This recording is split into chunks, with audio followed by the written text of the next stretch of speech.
Hey, Jared. Is this how we're starting? This is how we start. Always the worst. It's the hardest thing to do to get this thing started. Because Daniel feels like we have to ramp into it, like, yellow. And everybody. we're back. Yeah. But we are back. We are indeed. Launch Point Podcast. I'm Jared. I'm Daniel. Welcome back, everybody. Episode 5. We're on 5 now. We went back and counted. We did.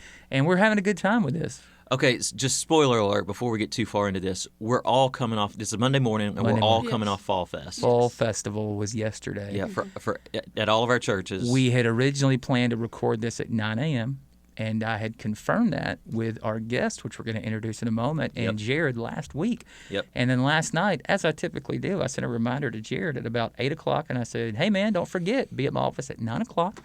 We're getting ready to record a podcast. And Jared said, oh, no. Yeah. and he said, I've been at the church since 3 o'clock, and I'm exhausted. 9, It's Fall Festival.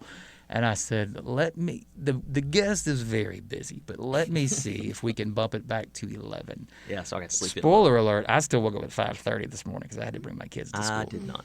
But we are here today with a very special guest. I'm really excited. This is our very first, of couple of first. Mm-hmm. First female guest. Check that box. First former student. Check. / kind of current student because they're like college. First non-SNBA launch week committee member.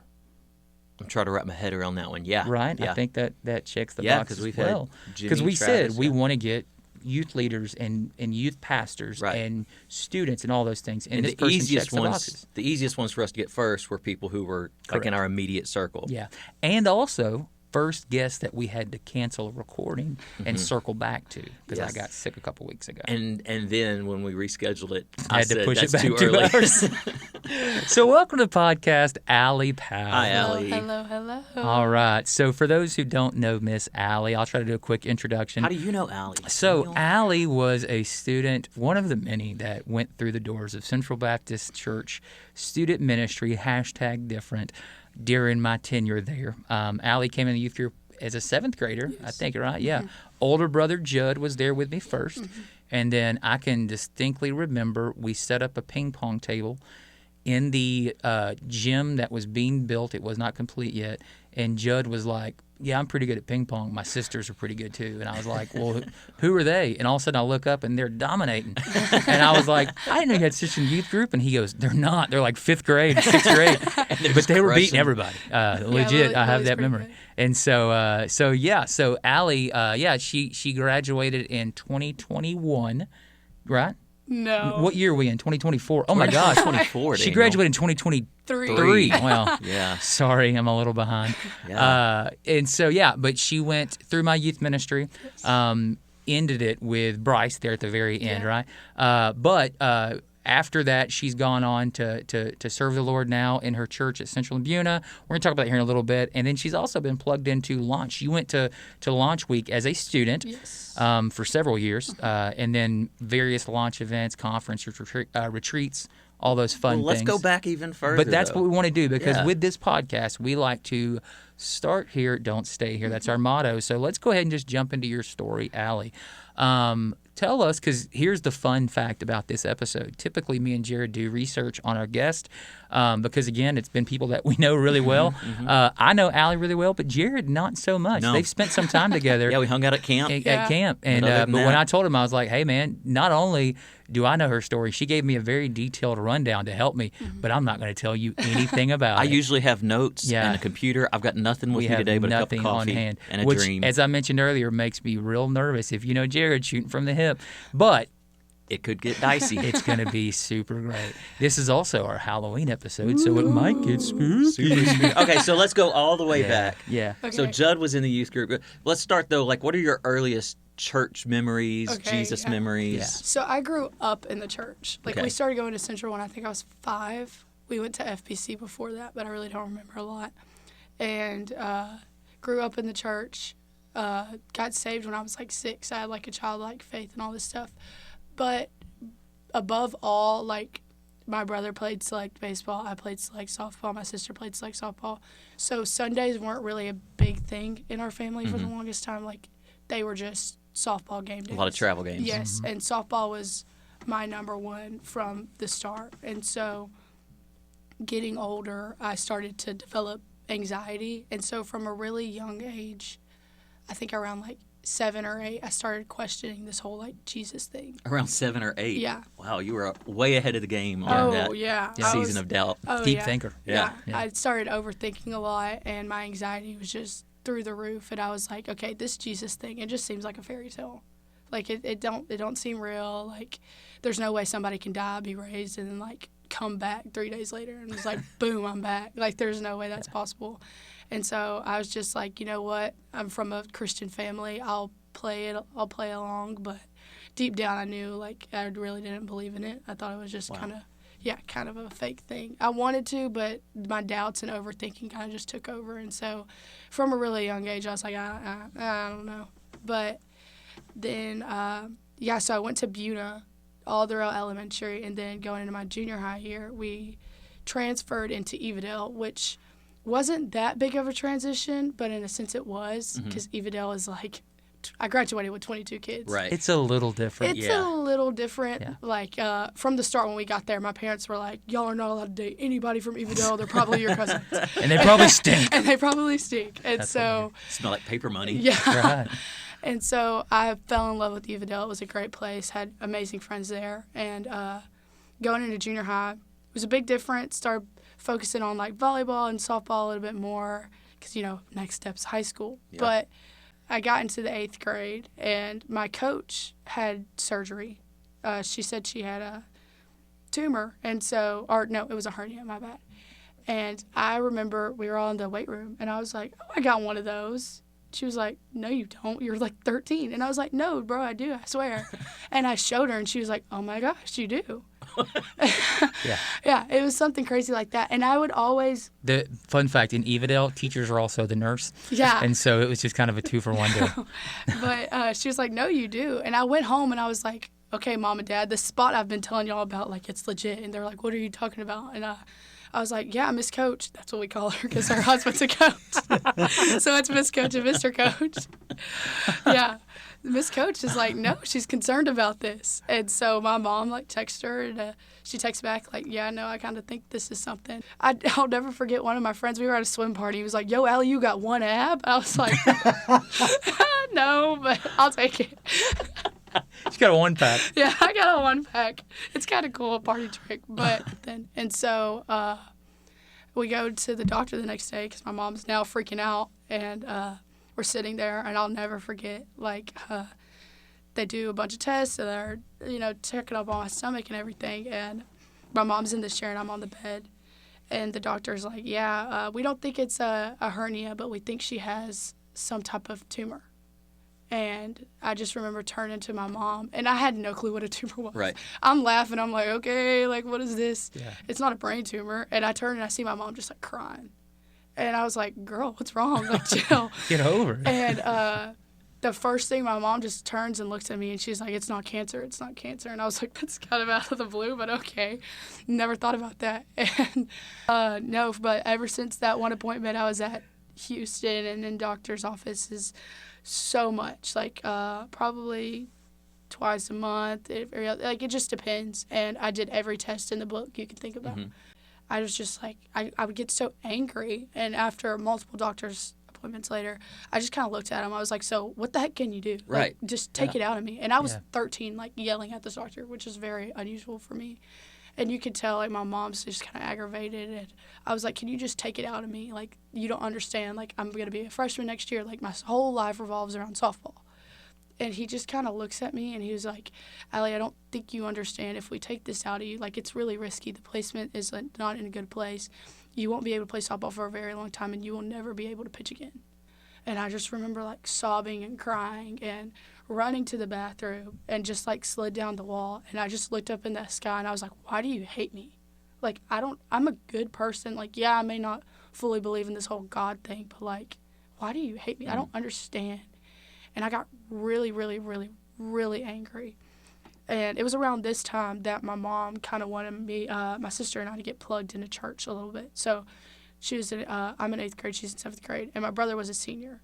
And so I remember going to church, and I was like, this place is for a bunch of, like, cocky kids, and they're all clicking. I see, like, Bryce and them playing ping pong in the corner. I'm like, they suck. But She could smoke every one of them. but, like, they're all their own friend group. I'm just going to talk to my sister. And so for a while, I was, like, really uncomfortable with the fact of going to church.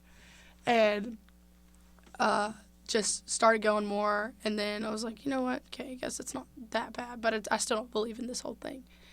And we're in a small group, and I have no clue what went over me. I have no clue. And it's like Mama G and Kathy Merwin at the time. And they're all like, anybody got prayer requests? Anybody got prayer requests? And I was like, actually. This is a Wednesday night, yeah, Sunday morning? Wednesday night type of thing. Okay. And I was just sitting there. I was like, yeah, I got a prayer request. And like, oh, hit us with it, Allie. What is it, like a test or something? And I was like, no, I have a tumor. And they kind of just looked big-eyed like each other, and they were like, what? And I was like, yeah, like I just found out about it. Like, they're kind of concerned. It's not cancerous, but they really don't know, like, it's growing. So it's just kind of a toss-up in the air right now. And Mama G went and grabbed Daniel. And I was like, what's going on? Like, I don't like this. And all of a sudden, like, Daniel makes an announcement. He's like, hey, y'all, like, there's kind of a really big prayer need in the church right now. We're going to do, like, a hot seat thing. And I was like, oh, no. I don't like these people. I don't know these people. And then the anxiety. And I was like, this is kind of weird. And all of a sudden, he sets this chair in the middle of the room. What a jerk move. Yeah, and he's like, Allie, sit here. I was mad because she beat me at ping pong earlier. She's trying to get her back. He sets me down on this chair, and he's like, if y'all could just lay a hand on her and start praying for her. Is this your worst nightmare in that moment? Or Yes, did you feel I was okay like, with it, I was like, fine, like, okay, whatever. But I was like, I'm still uncomfortable with the fact of church and, like, all of these people, and still feel like an outcast. And I remember in that moment, like, everybody put their hands on me, and they started praying for me. I've never felt an amount of peace like that in my whole entire life. Like, genuinely, like, smile on my face, and I was like, hold on, this is kind of weird. And the funny thing was, at the time, I wasn't supposed to talk about this whole tumor thing because, like, they don't know what it is. My family's kind of freaking out about it. Like, it was a very hush-hush thing in my house. Keep it close to the vest. Yeah, and, like, we didn't even talk about it in my house at all. And I didn't want to talk about it. My parents didn't want to talk about it because it's such a scary thing. Yeah. And now you've got a room full of teenagers. And now I was just like, YOLO, I'm going to tell everybody about it. Yeah, and I went home and I was like, I hope you know, I told everybody about this because there's power in prayer. And I, like, walked out.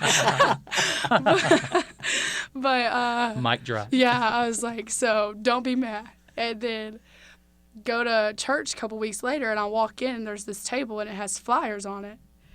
And it says Heaven Gates Hell's Flames. And I just think to myself, I'm like, I used to be the girl at church that would do the plays. Not anymore. I'm in junior high. I'm a cool kid now. And this is for the weirdos. Like, nobody's going to do this. And I'll never forget, we're sitting there, and Daniel's like, hey, y'all, don't forget, practice on Saturday for this play. These are all the people that need to show up. And he's like, Nick Hawthorne, Bryce Trusty, Chelsea Gore, Lily and Alli Powell. And you did it when you were young, and right? Like, no. You hadn't done Heaven's Gates, No. but you had done other. Yeah. Because I remember, I think probably Miss Georgia was like, Yeah. she's an all-star actress. We got to get her up there. She's great at this. And I remember I got mad, and I snapped my head around so fast, and Lily just smiled, and she's big cheese, and I was like, you did this? And she's like, yeah, Mom wanted us to do it. We're going to do it. Yeah. And I was like, no, I don't want to do this. Did you do it? Yeah. So were you the girl in the car crash? Were you the guy at the construction site? She OD'd. The wall fell off? No. I was the girl in the car crash. With your family? Yeah, my family was Jack and Phyllis. They were my parents. And Jack and Phyllis are an elderly couple at our church. And you and Lily were the siblings. No, Lily was in a different scene. Okay. She was a daughter and a mom. And yeah, the mom ended up going to hell, and she ended up going to. But her mom was they a were really the good Christian person. family. So we're assuming everybody in the audience knows what Heaven's Gates Hell's Flames, just in case there's not. If not, So- I'll let them figure that out. It's such a great play. It is a live production that churches will put on. It's a ministry that travels around. It's a series of scenes. It's a series of scenes where they show something that could very well be like a real life scenario. For her particular scene, it was a Christian family leaving church, going to pick out where they're going to go to lunch. Yeah. Then it cuts to a father and son, and the son tells the dad, I went to church with Mom last week. I really enjoyed it, but Dad, you don't go to church. And the dad says, well, that's because church is just a bunch of people who need help and don't need to help anybody, and you're better off without church. But okay, Dad, if you say that, then I won't go to church. Then they get into a wreck, and at then the end of every scene, then they go before the judgment throne, and they're either going to go to heaven because they accepted Jesus, or they're going to be drugged to hell by somebody dressed like the Kiss Demon. Yeah. And it is a, here's what I will say about Heaven's Gates, because we did it a lot at Central. Wasn't always my favorite thing, because some people think that there's some manipulation there, some other things that can go into it, and I totally understand that. Yeah. But what I loved was seeing students that served in it more than I loved not to say I didn't love the fruit that came from it, but seeing, because those people come in on a Thursday, the first thing they do is they set all the production up, because it's a big production. And then on Friday night, they invite your church to come and help decorate, and then they do auditions. And then Saturday morning, they tell you what part you are, and then you have all day Saturday to learn it. And then you literally do practice Saturday night, and then Sunday after church, and then Sunday night you perform Sunday night, Monday night, Tuesday night, Wednesday night. Sometimes they would even go beyond Wednesday night. And so it is a big commitment to be a part of it. And so for our students, we also, I think, did it during spring break for Buna, but not Evadale. For not even, And so their spring break in Buna. So like our kids spent time during the day together. We would go hand out flyers and kind of make it a little mission trip kind of thing. But I think you guys actually skipped school to come do that with us, right? Yes, we did. Yeah, they play a little hooky. Yeah. And I had a roommate in college who his church up in Texarkana did it every year, and one year he played the devil, the Satan figure, and he said that was the hardest thing spiritually that he had ever done. Because just the spiritual warfare, we don't talk a lot about that as Baptists, but it's real. Here's my funny story about that. So I grew up at Central, and we did the play when I was in high school for the first time. And the part that I wanted so bad was they had, and they don't always do this scene, but they did it that year, where it's a drug dealer who gives bad drugs to kill teenagers on purpose, and then he ODs. But like at some point, the drug dealer talks into he has like a headset microphone, and when he talked into it, it distorted his voice to sound like the devil. And I wanted to be that so bad, and I didn't get picked for it. And instead, they made me a demon, which means I had no speaking lines, and I wore a mask and drove to hell. And I was angry. But what I learned was, as a demon, what they tell you your job is you sit in the back and you pray the entire time. And I probably prayed harder and more during that time. And by like the third night, I loved it. And right before the prayer time, before it started, we found out the guy playing that part couldn't be there that night. And so my friend TJ was like, dude, you should take that part. You know it. You can do it really good. And I'm sitting there like this, and TJ's behind me over my shoulder, and he's steadily telling me how. And I was like, but I really think I'm doing what I'm supposed to be doing. I'm praying. I'm really liking it. He goes, yeah, dude, but you're so good at acting. You need to be up there as that part. That's what you wanted, right? You should do it. And literally, out of my mouth, I was like, get behind me, Satan. I turned around. TJ was Satan in the play. He was wearing they were doing his makeup while he was doing this, and we had a good laugh about it. But anyway, so Heaven's Gates, Hell's Flames. Yeah, that from that moment, that first practice day, everything completely changed. I mean, that practice was probably from like 9 a.m. to 9 o'clock that night. Like, we spent the whole day there. And I was sitting in the back row, and we're doing like worship before everything else. Like you said, there's a lot of spiritual warfare there. And I just remember like something coming over me, and I was like, I'm doing a play about heaven and hell, and if I were to die right now, I would go to hell. Like, I've always had questions about this. I wouldn't consider myself an atheist or anything like that, but like my heart's not fully in this whole Jesus thing, and I want it to be so bad. And just there, I was like, you know what? And I just started praying. I was like, I'm giving everything to God. I'm giving everything to God. It's going to work out. Everything's going to be fine. And from that second, like, I fully got engaged at the church. Like, you're with these people for 4 days, and the people I thought who were going to be like cliquish and all this stuff, like, became best friends of mine. Family. Like, they're family all of a sudden. And just second, that was on a Saturday. Sunday, we had the play, and I'm like, God's going to do amazing stuff here. God's going to do amazing stuff. And every single day, he, no lie, showed up. And so I'm like, oh boy, it's on now. And so I'm like, I'm happy, and it's just different. I've never felt joy like that in my life. And I heard this in church, like, joy is different than happiness. Happiness is temporary, joy is permanent. And I felt it in that moment. Like, that's Holy Spirit all over me. And the next day, my grandparents came. My mom wanted my grandparents to come, and they came, and they got saved. And R.I.P. to my grandpa. Like, I know where he is now because of that play. And he couldn't even stand up. But, like, at the end of the play, you know, they're like, if you want to get saved, like, if this is doing something, like, let us. And he just raises his hand. And I'm sobbing. I see my mom sobbing. And I was like, oh my gosh, this is great. Can I, like, skip school tomorrow? Everybody's skipping school. And she was like, yeah. So we went to Mongolian Grill the next day. That's a very Daniel move. That took That was so good. Yeah. We went to Mongolian Grill the next day. And, you know, Buna didn't have school. Even though at school I'm skipping. And we're like, you know what? Let's go pass out some more flyers. Like, go throughout Buna. And I'll never forget, Kyler Stark was, like, going to people in Brookshire Brothers, the old Brookshire Brothers at the time. And he was like, come watch me go to hell tonight. It'll be so good. Oh, my God. I swear. Like, he was just like, I'm going to go to hell. Watch this. And I would say all 4 nights, like, it was packed. Yeah. Like, packed house, people standing. And so, yeah, I skip. My grandparents get saved. Go to school the next day. And I bust open in the Everdale school doors, all 22 kids. You're about to set that place on fire. I'm about to set it on fire. And I was like, y'all need to come to this. It's going to be amazing. And everybody's like, no, Allie, we got church. And I was like, no. If you want to be a Christian, come to this. Because if not, like, you're not going to be a Christian. And 2 of my friends actually ended up coming. They're sitting in one of the rows. And I just remember, like, I would go do my part, and I would go to the backstage, and I would watch out the window in the back, and I would just sit and watch them, and I was like, man, I really want him to get saved. And it's funny now looking back on it, like, God really did a whole 360, and I'll get to that later. But I just remember at the end of the play, they're playing "Oh, Come to the Altar," and I'm sitting there, and I'm praying, and I'm just like, please. And he's like, you can tell, like, the whole play, he's just not into it. And so I'm like, okay, it's not going to work for him, but, like, maybe for Mallory, maybe for, like, you know, just, like, going on. And they're praying. And this is, like, still to this day, every time I think about it, it sends, like, chills down my spine. And they're like, you know what, stand up, like, raise your hand, do whatever you got to do, like, if you feel God moving in you tonight. And all 3 of these people, one is my cousin, one is my best friend, and then it's this kid. And they all just kind of looked at each other, and they just hugged each other and stood up, and they all started sobbing and raising their hands. And no lie, somebody had to, like, catch me in the back. Like, I was on the floor crying. I was like, this is everything right now. And they got saved, and it was such a beautiful thing. They ended up getting baptized later, and it was such a wonderful thing to watch. And from that moment on, like, I was like, you know what, if something goes south, if this is cancer, if I were to die right now, like, I do not care. I don't care.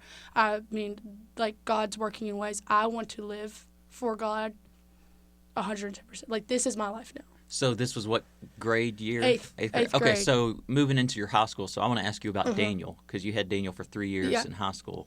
So what are some things you remember about Daniel? Not just funny, not good times, not game, but what are some things that he did as a youth pastor to help foster that desire in you, to help spur that on, to help keep that going? I would say, like, ever since the Heaven's Gates Hell's Flame thing, like, I got really plugged in. Yep. And it was all because of, like, his help. Like, he's putting me in, like, group chats with people, and that's just kind of like a little motivation. Like, hey, Allie, come to this. Allie, come to this. And like I said, my sister was in youth, my brother was in youth. So, like, he was like, oh, I really want y'all here. Like, and from that moment, I felt connected to him in a sense when I came out with my whole, like, tumor situation, because I was like, he's going through cancer. I may not have that, but, like, I know he's really going through some stuff. If anybody gets it here, it's probably this dude. And so I liked going to church because I felt safe, and I've never felt that way in my life. Like, this is a place where I found peace. This is a place where you genuinely find love, and it's all from the Holy Spirit. And these people in this church, it's not fake to them. Yeah. Like, they're genuinely filled with the Holy Spirit. Like, after that play, I got really close with a girl named Chelsea Gore.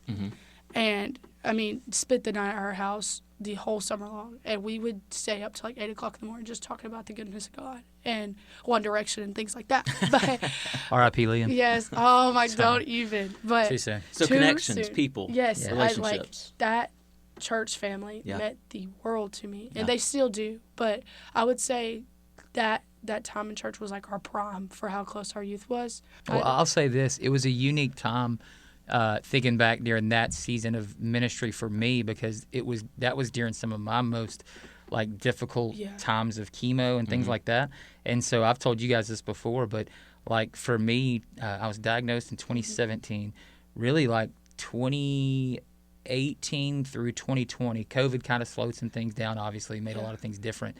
But for me, I had to relinquish the most of my ability to lead and trust to turn it over to adults who could take the lead, and then some up-and-coming guys like Reed Hawthorne, Kyle Brabham to kind of lead out in some areas for me. And then I had a lot of students like Alli and others who I could say, hey, I'm going to put you in a junior high small group this year and let you kind of lead out and model to those students. Or you know, plug you in different areas, lead some games for me or whatever. And that was some of it caused us to either sink or swim. Yeah. And boy, they floated well. And so that made that season of ministry just some of my favorite times because I couldn't do a lot, but they could. I remember talking during those years that you were learning. You know, you talked a lot about how hard it was to turn things over and let things go. Absolutely. But at the same time, you were bragging on all the people that you were surrounded by that were able to run with the ball. Yeah. So let's keep going forward. So refresh my memory. You get into high school. So how did the tumor issue resolve? What ended up coming from that? So still going to the doctor, all this stuff, and it was like my last test, and they're like, okay, like. It's a mass, but it's benign. Like, there's nothing you can do about it. Like, it's just going to come back if you take it out. It's not harmful right now, so you're fine. And so from there, we just kind of left it alone. Yeah. Never had it removed. No. Yeah. It's still there. Yeah. And so spent the whole summer with the youth, just VBS, church camp. And church camp, that was the first church camp I went to. Launch week. It was wild. Of course it was. This was the church camp David Gentiles came to. Oh, yeah. Phenomenal. Tony Wolf? Yes. Yeah. Phenomenal. And I'll never forget, like, leading up to this, I was kind of looking at ministry a little bit, and I was like, I could kind of share my story with some people. And I remember sitting with my mom one day, and I was like, kind of expressing to her how I wanted to do this. And then we go to church camp, and all of a sudden at the end of church camp, they're playing a video of, like, missionaries in Africa. And I'm like, oh, this is kind of cool. This is kind of cool. And they're doing an offering and all that stuff. And they're like, you know what? Just bow your heads right now. Bow your heads. And so I'm sitting there, bowing my head. And they're like, pray. We just pray to God or whatever. But raise your hand if you feel called to ministry in any form. And all of a sudden, I'm like shaking in my seat and I'm sobbing. And I'm like, man, I really want to go and spread the love of God so bad. I really want to do, like, vocational ministry so bad. But if it's not your will, it's not your way, then I don't want to do it. Like, if I don't want to do this for my own personal benefit, I want God to work through me. I don't want to, if it's not for the right reasons, then I'm not going to do it. And I was like, I need a sign. I need something. And God works in funny ways. And I'm like, okay, well, I just opened my eyes. All of a sudden, my hand's up in the air. Like, on everything, did not put it there. It was up in there. And waterworks come down even more. And I was like, oh my gosh. And from there, I was just like, oh, we're on a high now. And that's where, like, high school, I was like, I'm going to thrive. I may not have a lot of friends. And everybody's like, Christianity is like this roller coaster. Yeah. And I didn't understand that. Like, everything was perfect. I was thriving during COVID, all this stuff. I had great friends, great family. My whole life was revolved around Jesus. Nothing could stop me. Nothing could go wrong. And so all of my freshman year, everything was perfect. And then my sophomore year rolls around, and something really deep happens to my family. Yeah. My mom got into a really bad freak accident. Mm. She had a dental saw dropped on her tongue. And it went through her tongue around and cut the gland at the bottom. And all of a sudden, my mom starts having, like, seizures, and her oxygen levels bottom out. And she's bleeding out on this table. And the last words she heard were somebody praying. And she said, God, you cannot let her die. She has 3 kids at home that need her. And I just remember, like, is my mom going to die? Like, I have no clue what's going on. And from there, that kind of became our new normal. Like, she can't chew. For a while, she wouldn't get out of the house a lot because there's just mean people out there. It's tough. It's very tough. So, yeah, she can't eat a lot of food. She can eat, like, 5 foods. She can't chew. Some words are hard for her. She's having these seizures at the time, like, 3 to 4 times a week. And we're like, when is it going to stop? And to be completely honest, it hasn't. And she's just kind of realized that that's like her new normal now. But I've never in my life experienced such a low like I did at that time. Like, I just remember being filled with so much anger and hatred in my heart because the whole situation was just, like, not taken care of well. Yeah. And I was like, how could this happen? How could what in the world? And I just became really mad and really full of anger. Yeah. And nobody knows what I'm going through. And, I mean, my mom is, like, the sweetest person on earth. She is my best friend. And so I'm trying to wrap around the idea of, like, how could somebody so perfect have something so traumatic happen to them? Like crazy. Her whole life is done at 360. And let me just speak to this. Your mom handled that situation with such, like, grace and strength. Yeah. And, like, I remember when it happened and kind of walking through that with you guys. And traumatic is the only way to say it. Yeah. I mean, I can't imagine even the things that I've been through to all of a sudden not be able to have my mom there, not be able to hear her voice and talk to her, and to know what she's going through, like all just all those things. But goodness gracious, the way your mom has walked through all that, and I know that obviously being there with her all the time, she's had a lot more tough things that we've seen. Yeah. But goodness gracious, man, she has handled that with such just perseverance and strength, and that speaks a lot to you guys too, who have walked through that with her. But yeah, so big time lows during that season, and that's like what, junior year? This is my sophomore year, and so this happened in November. Yeah, and it was just like, we thought, okay, she wouldn't be able to eat food at Thanksgiving, and now it's 4 years later, and it's still the same thing. And I just remember, like, how is she not so angry? Yeah, and she, like, there's days she's gonna be upset, but I found she had like a journal, and she'll write down days, and I was just like, talking to her one day, and she's like, Allie, it could have ended way worse. Like, I could have died. Yeah.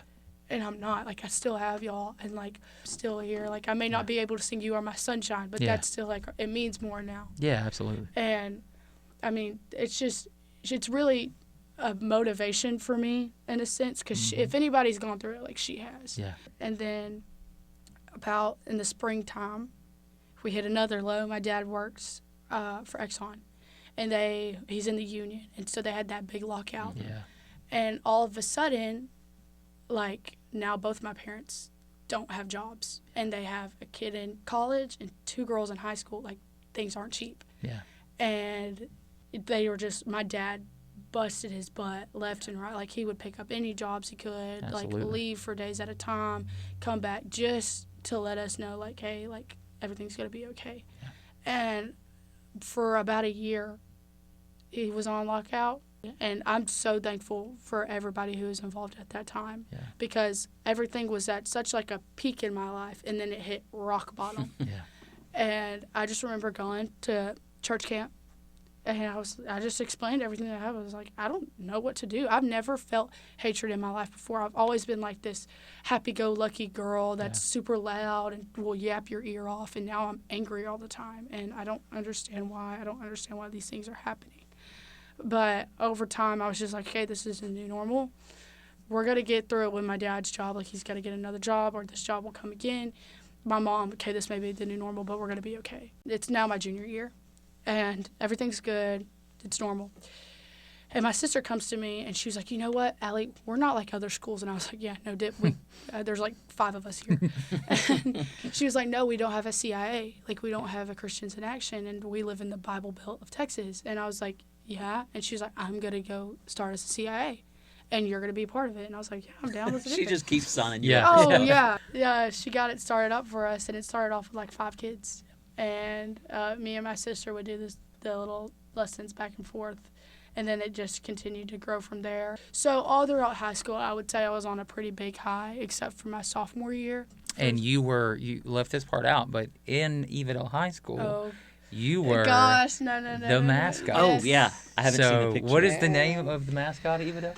Dale. Dale. Yes. And, Eva Dale. Eva Dale. We'll try to include a photo on our social media, but I made Jared, I said, look, I'm going to show you a picture as we're talking.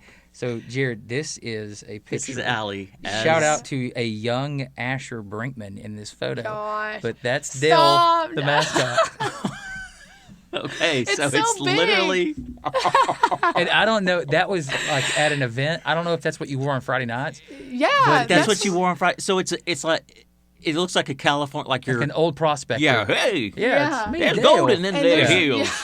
Yeah. Yeah, but then it's just you in a t-shirt and Yeah. jeans and sandals. Yeah. So, Like clearly. And the eye was like falling out. Like kids would just come up and like poke the oh eye. yeah. It's like, Yeah. Oh, my Eva dad Dale would has have to pink glue- eyes. Yeah. Disgusting. Well- so before we hit halftime, Yeah. I just want to say, I think so. Listening to your stories Yeah. of highs and lows, I think that's why so often especially in the Old Testament, when they would, for example, Josh, when the people crossed the river, they would set up that stone to memorialize that spot, or Abraham, it was Yeah. to set up those pillars of God's goodness and provision, so that when you're in those low times, you can look back and go, "Oh, He got me through that. Yeah. Yeah. He was there then." It's easy to forget when you're in those lows. It's easy to forget. Looking back helps us move forward. I mean, it helps us remember his faithfulness. That's the title of this episode. I Look like at you. it. That's Yeah. good. Well, with that, let's push pause, and we will get right back to the podcast with our 5 random questions in just a moment. We're back, and now we have our segment of 5 random questions. Allie, Jared and I have scoured both our imagination and ChatGPT for me, but we've come up with 5 random questions. There's no wrong answers. You feel free to share from the heart, the mind, the hip, whatever, and we will probably contribute with a couple of our own. The tumor still in your belly. From the one pack. So, all right. First question. This one's coming from me. You ready?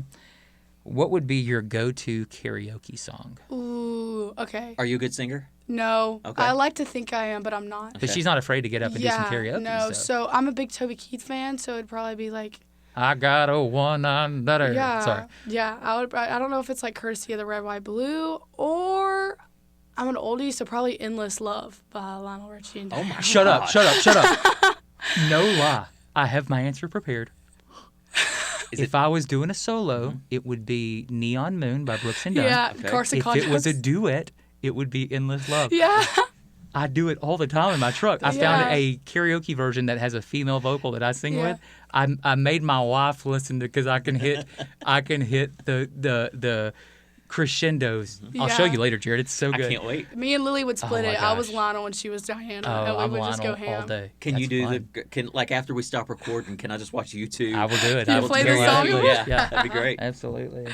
In your eyes. Sorry, I was right You now. had that so quick. I love that song. I love that. I swear to you, that was my go-to. It's wow. such a good Look song. at that. Kismet. Do you have an answer for what would I your... don't. Yeah. No. No? You haven't given a lot of thought to that. Okay, cool. Sorry, lame. Fun times. I thought you might go with Baby by Justin Bieber. 'Cause No. we've seen she's part of the group that would do that at I camp. become Ludacris. That's who I am. there you go. I'm Luda. That's good. Jerry, you want to take All question right. number 2?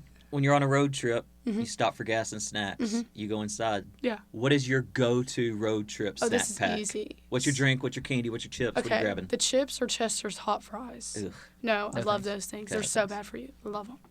Drink is either apple juice or Pepsi. Yeah, I love apple juice. That's weird. And the candy is Haribo Twin Snakes. 0 for 3. What a weird. That's right. Is this a generational thing? Well, I can't eat peanuts or anything like that, so I'm allergic. So I stay away from Okay. like See, my answer is Reese's and all that. Nutrageous. Love a good Nutrageous. So good. Y'all are not road tripping together. This is, you kill her. So I'm glad I learned that after she was out of my youth group that I should have never had peanuts around her. So, but Haribo, those are just gummy worms, Yeah. right? Yeah, they're the gummy snakes, and one's like sweet and one's sour. Okay. And you have so to pull them apart, or you Gummy eat them worms, together. hot fries, and apple juice. Yeah. I call that a bellyache. Yeah, it is, but it's really bizarre. good. It's really good. Have you ever thought maybe that's where your little tumor came from? Was Yeah, eating just that a little gross bit. Yeah. combination? Do you have an answer for that? I'm definitely a sweet and salty guy. So Okay. I like the trail mix with the M&Ms or the cookies and cream Chex Mix stuff. Yeah, sweet and salty. good Anything call. like that. Good call. Question number 3. Aliens show up at your house. Oh, yeah. You have to make a pitch on why they should abduct you over your sister. Okay. Go ahead. Do you believe in aliens? Yeah. I saw a UFO once. Oh, hold on. I swear. Give us the short version. Where? Okay. Why was this not a part of your highs and lows earlier? I was at a birthday party when I was like in the 5th grade, and I see this big light in the sky, and it don't look like an airplane, it don't look like a helicopter, nothing Daytime? like that. No, it was night. Okay. And there's like a white light, and then there's a bunch of white like little dots around it, and they start spinning. And it gets a little bit bigger and a little bit bigger, and I'm like, yo, that's a UFO. And it starts spinning. Ludacris came out. Yeah. And then it just like goes away. It was just like, gone. Okay, so you're a believer. So then imagine that Alf comes back Yeah. and says, who should I take? I only have room Yeah, for yeah, one. yeah. You and Lily, side by side. You make your pitch on why you should get on the I think it's because I'm funnier. Like, they would have a better time with I think they would have a better time Wait, with sir, me. do you have any apple juice and Yeah. Haribo's? Fries? Yeah, I feel like we would just get along. Like, they would get my sense of humor. Makes sense. You'd just be, like, kind of Chicken Little in a way. Like, I'm their leader, and they would just... That's a good answer. That's a good answer. Yeah. Number 4. All right. Hey, we're recording this Halloween week. Yeah. Are you into Halloween? Yeah. Yeah? Yeah. Okay. Mm-hmm. Favorite costume you've ever had? Benjamin Franklin. We did a dodgeball tournament in college against the men's tennis team, our softball team, and I showed up in my Benjamin Franklin costume. She wore it at camp last. So I didn't realize this Not was a the repeat. full suit. Not the full suit. I'm I didn't sorry. wear the full suit. Because that was for what day of camp? What was the It thing? was Dress the up? Goats. The campies. Great. Okay. No, for Goats Day I wore my Toby Keith shirt. So, of course. Sorry. Yes, I love Toby Keith. Actually, I got that shirt. R.I.P. Toby. Yeah, my brother sent it to me, and the next day he died. So Oh, I wow. was like, did I kill Toby? It's all my fault. Question number 5. What would you prefer? Mm-hmm. A clothing store where everything is free or a restaurant where calories don't exist? Oh, I don't care about the calories, so close. Close. Wow. Good call. Yeah. I'll just eat anything I want to eat. Oh, it I just don't goes straight care. into your little pocket that you have in your stomach. Yeah, so that yeah, works yeah. out really well. Just Just gets trapped expand. right there. It just gets The bigger. ab gets bigger. Bigger. She just pushed the button and plates. I don't Actually, care. See, have I'm one the of those. opposite. I don't care anything about clothes, as you can tell. Oh, well. My wife judges me all the time for the things. I'll care about the calories one day. If not, Well, then- last week we talked about how Jared once bought 100 T-shirts from Goodwill. Over the course of, not all at Oh, once. I thought you went in. I thought you went in No. and cleaned up at a Goodwill. No, it was over the course of like a year. Oh, well, that makes me Yeah. feel a little I bit thought better you meant about like you. one shopping Yeah, trip. me too. No, like no, you went in over- and were like, "These are how cheap? Forget people who need them. I'm gonna come take them." I'll tell you, we've been doing lunch long enough that I've seen some lunch shirts in Goodwill. Yeah, It kind of makes me a little sad. yeah. Like I somebody agree. gave up on us. Yeah. Poor ugh, budget. This You is in the past. Yeah. Start here, don't stay here. Get rid of this Go to shirt. Goodwill instead. All right. Well, let's jump into part 2 of this podcast. We started with your start here section. Told us about your backstory, A where you little bit. started That was- out. That was That was fantastic. a lot. That A was lot to good. unpack. That was Yeah. good. Oops. You've So been through it. let's pick up where we left off. So you graduated Mm-hmm. high school in 2023. Yes. And from there, where did you head off to college? From there, I kind of committed to a D3 in Jackson, Mississippi called Millsaps College. Amazing place. Shout out Millsaps. Roll majors. My whole last year was absolutely chaotic, you know. Like I said, I kind of ended on a high, and I didn't say this, but in high school, I was kind of very involved in a lot of stuff. I was like student body president, CIA president, all this stuff. I was very involved, and I felt like I had very high expectations from Yeah. everybody else. There, I didn't like become crazy or anything like that. It's just nobody knew who I was, and so they didn't care what I did. And so I was still a Christian and all that stuff, and I'm just going to be 100% honest, but I didn't prioritize my relationship. I kind of put them on the back burner. I was like, oh, I got to focus on softball now. Like, I'm fighting for a starting position. I got school that's really hard. I want to hang out with my friends. I want to do this. I want to do that. God will always be here.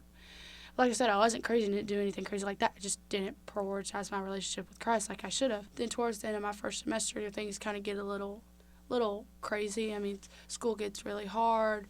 My sister's a senior at the time, and so I'm starting to feel like, hey, like my sister's got all this big stuff coming up. I'm not going to be there. I live 7 hours away. And so I felt like kind of a burden in a sense, because like I literally got up and left my whole family to follow a game where you play with the yellow ball. And I felt like, okay, When you put it like that. yeah, like literally, Yeah. like you play with the yellow ball, and I'm gonna leave my 5 favorite people behind, Yeah.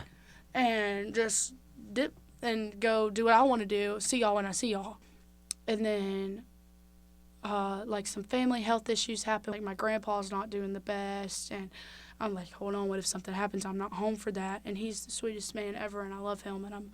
And now it's starting to wear on me more. And now March rolls around, and we're leaving to go play softball in Tennessee. And on the way up there, I get a text from my mom, and it's like, hey, your buddy Mason, the one that got saved, he was found unconscious in his room. Found out that he's having some issues with his brain. And in that moment, it clicked that, like, he's got brain cancer. And I just started crying. She started crying. And she's like, Allie, it's going to be hard. It's going to be so hard. And I was like, yeah, I know. And I get a text that another girl from my little small town, she was like 12 at the time. Her family actually goes to our church, that she got diagnosed with cancer. And, I was just like such a low point. And I'm just crying. I don't know what to do. Like, what am I going to do? We got a game later. I was like, you know what? I'm just going to write his initials, her initials and his initials on my wrist.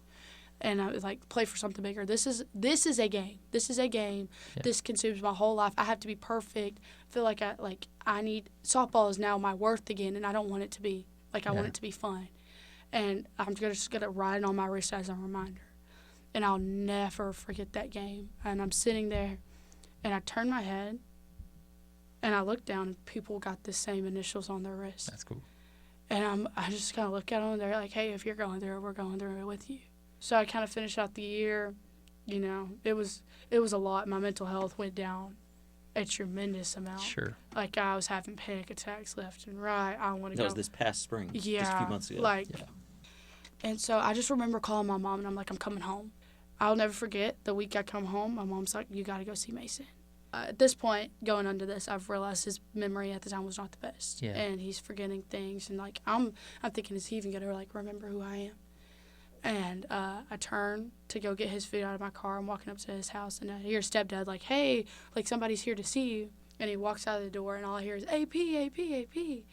And he's got this big smile on his face. I was expecting to talk to him for, like, 20 minutes. Yeah. I wasn't expecting anything. We sat and we talked for 2.5 hours. And all of a sudden, he's just like, you know what? I'm glad this happened to me. And I'm like, what do you mean? And he's like, Allie, I don't think you understand. I have a relationship with God now that I've never had before. And he just goes on talking about the goodness of God. And I just like, this guy's fighting for his life day in and day out. And he's like, I really don't care. I was just like, whoa. Yeah, that's awesome. I think I'm going through some stuff. And you're really... And puts things in perspective. It was such a 360 for me because, like I said, Heaven's Gates Holds Flames, I'm begging for this guy to be saved and all this stuff, and he's the one at the time not taking it serious, and now, like, I'm the one who had a tumor, and now he's the one who has brain cancer, and he's the one preaching to me, and I'm like, it was just such a flip-flop, and I was like, this is crazy. And from there, I was like, okay, I gotta start taking stuff serious again. Like, this is my time to recollect myself and go back into, like, full-on, take it serious. So is that what you're doing now? Yeah. Is that kind of where you're at now? Yeah. And 5 days before I was supposed to go back to college, because I was enrolled, I was supposed to get back, I was told I needed 3 different surgeries within 72 hours of each other. I got told I needed gallbladder removal, and I got my shoulder checked out in June. Well, I get a call a week before I'm supposed to go back. Hey, we think your labrum's torn. You might want to come in for a second opinion. And he was like, Allie, I don't think you understand. You're at the point now with all your nerves and all that stuff. If you continue to play softball and you do not get the help you need with the surgery and all that stuff, at any given point, your arm can just go numb down to your fingertips, and you can lose feeling down to your arm. Jeez. All down your arm. And I just kind of looked at him, and he just kind of looked at me, and he was like, you got to hang the cleats up at some point. And then I go into the doctor the next day, and they're like, hey, Allie, your sinuses, like, the reason you cough so much is because you don't have any airflow in your nose. You got less than, like, 5% airflow in one nostril. You can't breathe. And I was like, thought it was asthma. It was never asthma. You just cannot breathe. And so they're like, oh, fun fact, you need that surgery too. So within 72 hours, I was told I needed another surgery, and I wrecked my car. So, yeah, I smoked. Did you lose any pets during this time? Well, was there a dog that died? Or I'm kidding. I hit a dog. That's how I wrecked my car. No! I hit a Rottweiler the size of a horse, and all I heard was, "Arr!" I was going 75 miles per hour down Lumberton.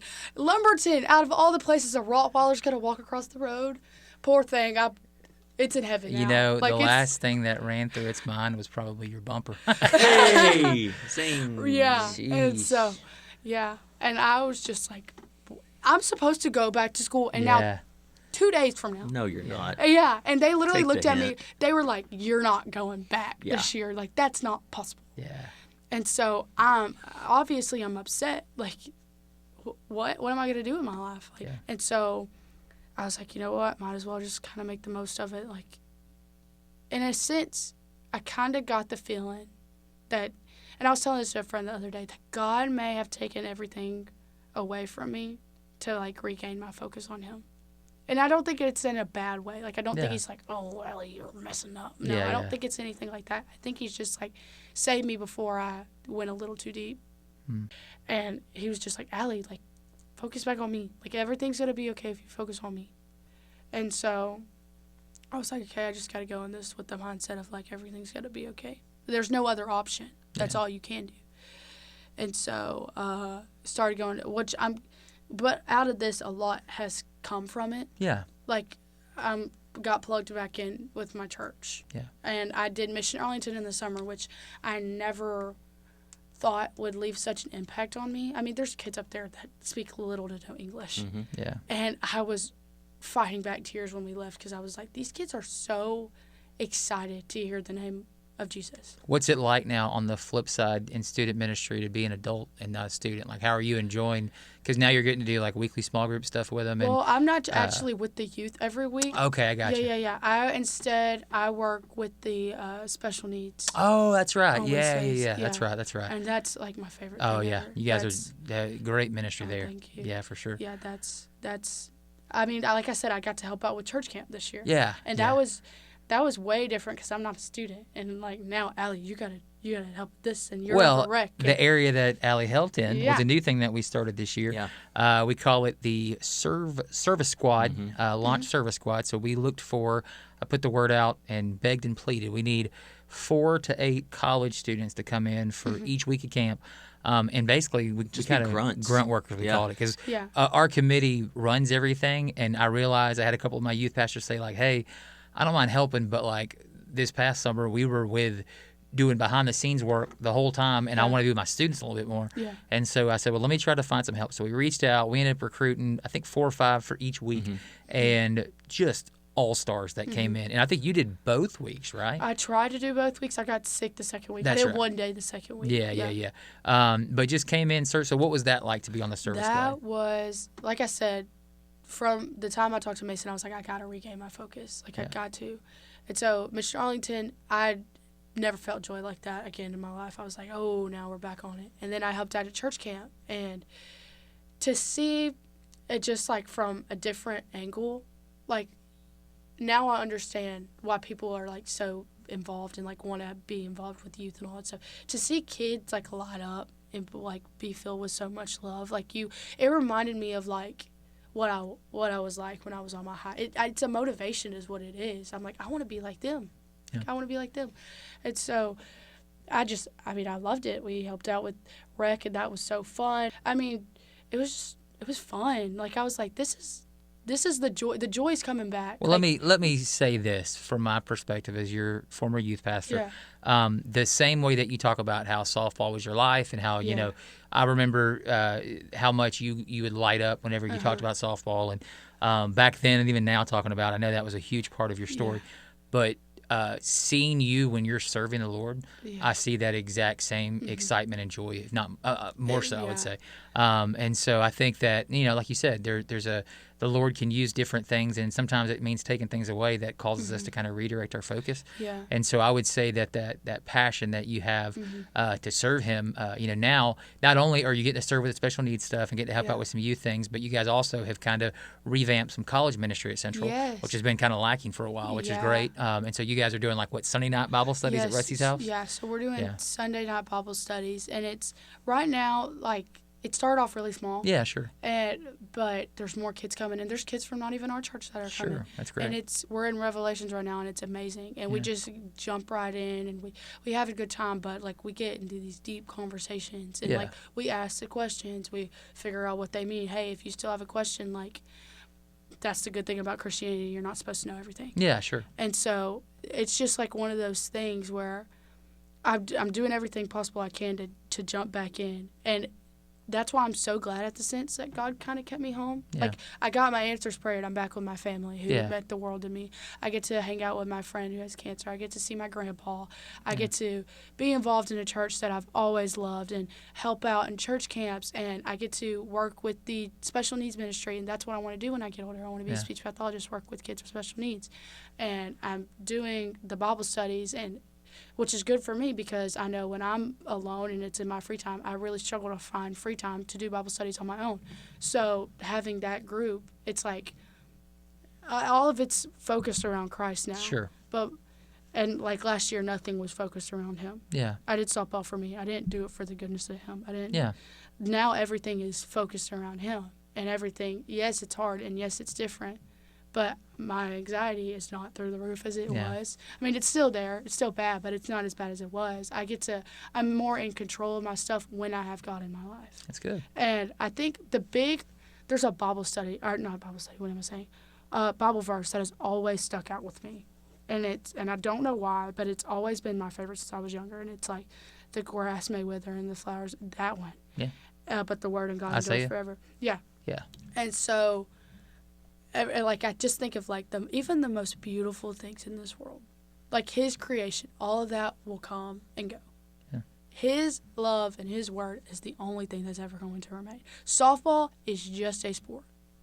Just a yellow ball? My problems are just, like, an itty-bitty problem. All my worries, all this stuff, everything is just itty-bitty compared to him. And if you just give it all to... Bryce made this wonderful example. And it's like our lives are this journey, and it's like a car ride, and you're not supposed to drive. You are meant to sit in the passenger seat, and you're supposed to let Jesus take the wheel. I think he actually stole it from Carrie Underwood, but that's great. Yeah. Okay. But also, he knows that if you drove, you'd hit a Rottweiler. Yeah, that is true. You better let too Jesus. soon. Yeah. And then you're supposed to sit in the passenger seat and just let him. He's already got it all planned out. He knows past, present, future. Like we don't. He knows every answer. We don't. And so just let him drive. But when you start to take the wheel, there's all these distractions. You're going to hit something, and you're always going to fail. Yeah, for sure. Like, genuine. Yeah. All the people listening, you're going to fail. Everything, you will be humbled. That's but good. him, like, through him and him alone, you're going to be okay. That's awesome. It's just maybe not the way you want it. It's not your plan. It's not meant to be your plan. It's his plan. Fantastic. So you've been on both sides of launch. I've been on both sides. Of launch stuff. Yeah. You've been there as a student. You've come back Yeah. as a leader. You've been to conferences. You've been to camps. We always like to close it out by asking, do you have a favorite launch memory? Oh, yeah. I mean, Thursday nights are a big one, but that's not the one I was going to say. There was a year, I think it was my freshman or sophomore year, there was a kid from our church. I don't know. It was during the relays. The big relay race we have every year. I don't know what the game was. I wasn't there, but there was some blue powder. I know exactly who you're talking about. Shout out to Bryce Darcy. Yes, I still got that picture. There was some blue powder involved. I have a picture of that on my phone. I don't know what the game was. Like I said, I wasn't there, but homeboy was like, throw it on me. You gotta let a teammate throw blue powder, like the powder they use for like color run. Yeah, and he was like, "Don't throw it on my clothes. Throw it on my face." And boy, did they! And he was stained for I've never multiple seen days. it caked that like much. Jumped in the pool, and it wasn't coming off. Like he looked like a Smurf. It was. Yeah. So I used it for promotional stuff last year. A picture of him. He could close his eyes and his eyelids were blue. Like it made the white in his eyes just pop. Even Bryce more. Darcy, one of my favorite kids. Yes. And he took it like a champ. And whoever threw it at him threw it with they and he was like, "Don't hit the shirt, hit my face." Like if we're gonna go, and he took it like a champ. Oh my goodness. That was so funny. And he was like, "I gotta go wash it off," and they were like, "Jump in the pool," ain't gonna and work. Didn't. No. He was stained for days on it. Yeah. It was so funny. Well, hey, look, here's the deal, listeners. If you don't have a favorite launch memory, you can make one with us. In just a couple weeks. That's right. November the 9th, we have the launch conference coming up at FBC Silsbee from 1 p.m. to 7 p.m. $20 per person. That includes 3 opportunities to go to breakout sessions. We got 15 or 16 different breakout sessions. It includes dinner, 2 worship services with the Launch Collective, and Danny Jackson. Danny Jackson's going to be preaching Every for us. breakout session is now available to see at launchsnba.com/conference. And youth pastor, you can go register your group. We just need a head count for food, but we really need that in the next week or so. So if you can get us information, we already have had 2 or 3 churches that have given us their registration. We have a whole lot more that have said they're coming. They're youth pastors. Some youth pastors are just kind of procrastinators, I've learned. I was never one of those, right, Allie? Lies. And so yeah, we're really excited. We want you to hang out with us. It's going to be a great event for 6th through 12th graders, youth pastors. Bring them on to FBC Silsbee on November the 9th. And you could make some favorite launch memories. You could too. Maybe you could be here in the Alli seat someday. Oh, gosh. That's right, yeah. Yep. And hey, we have a big announcement coming at that event for our next launch event, which is going to be in the spring that I'm super excited we about. got T-shirts. We do. It's going to be a lot of fun. ideas. So we're going to present that at the launch conference, and I'm sure we'll talk about it on this podcast in the near future. Allie, thank you so much. You've been a very fun guest. Thank you. A lot of good stories. And so I think that's going to do it for us. I think that's it. We'll see you guys next week. Bye.